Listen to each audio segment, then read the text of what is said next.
Let's go on to the last video under this topic, the effects of pressure on the motion of gas. Now, pressure is created by gas in containers when their molecules strike the walls of the container. So if this is a container and then the gas molecules are moving randomly, the number of strikes they make will determine the pressure. In a container where there is high pressure, the number of strikes against the walls of the container will be greater. In a container where there is low pressure, the number of strikes of the gas molecules against the walls of the container will be lesser.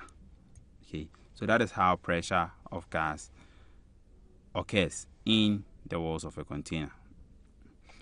So as you can see here, the greater the number of strikes, the higher the pressure.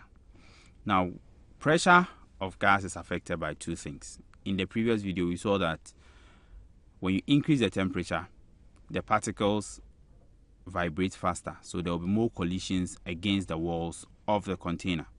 So if you have a gas cylinder and then you keep it in the sun, clearly you're causing or you're increasing the pressure in the container. Okay, if you have a gas cylinder and then you keep it in the sun, clearly you are increasing the pressure. Also, if you have observed, car tires contain air particles. Now, during hot days, the tires look much firmer than during cool days. The tires look much firmer during hot days because the gas particles have more energy and then they strike the walls of the tire much faster than during cool days where the tires or the gas particles have less energy and then they strike the walls of the tires much lesser. So pressure in gas is affected by temperature and then volume of containing vessel.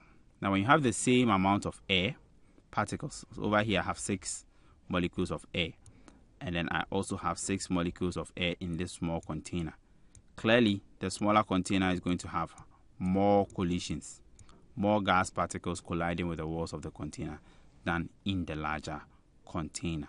So pressure of gases is affected by the temperature and then the volume of the containing vessel.